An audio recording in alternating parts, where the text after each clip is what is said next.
មុនបំណាច់ខែកុម្ភៈតារាប្រុសស្រីពីរដួងសម្រាប់ចូលរោងការបញ្ចប់ភាពនៅលាវ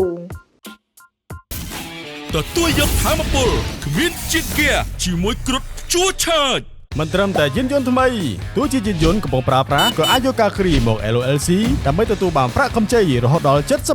75% នៃតម្លៃយានយន្តដែលកំពុងប្រើប្រាស់តារាចម្រៀងប្រុសរបស់ផលិតកម្ម Sunday សឹមសុវណ្ណារុងបានដឹកដៃនារីដាស្រស់ស្អាតម្នាក់ដែលទំនងជាអ្នកក្រៅរង្វង់សិល្បៈរៀបការតាមប្រពៃណីប៉ុន្តែហាក់មិនសូវល្បីក៏ក្រាញ់នៅលើបណ្ដាញសង្គមដូចជាសិល្បករមួយចំនួនឡើយ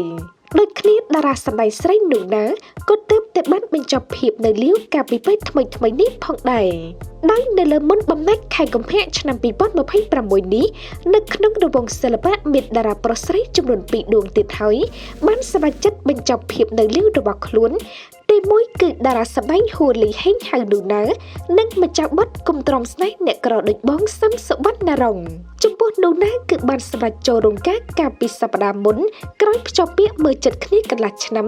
ដោយមង្គលការនេះមានការរៀបចំតុបតែងផ្កាភ្ញីយ៉ាងស្រស់ស្អាតនិងមានការចូលរួមយ៉ាងច្រើនកកពីសំណាក់ញាតិមិត្តនិងអ្នកសិល្បៈជិតស្និទ្ធមួយចំនួនខណៈកូនកំលោះមានឈ្មោះខណ្ឌរស្មី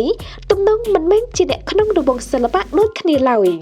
ថ្មីត្បិតតែតារាស្រីមានសម្រស់ស្រស់ស្អាតនិងមានប្រជាប្រិយភាពមួយរូបប៉ុន្តែមង្គលការរបស់នូណាក៏មិនសូវល្បីក៏ក្រាញ់នៅលើបណ្ដាញសង្គម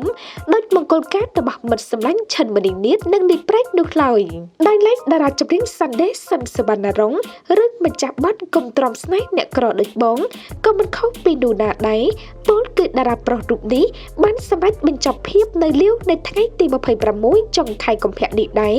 ខណៈមង្គលការតារាប្រុសនេះក៏បានរៀបចំសោលមងក្រោយវត្តមានញាតិមិត្តនិងសិល្បករសិល្បករនេះជិតស្និទ្ធមួយចំនួន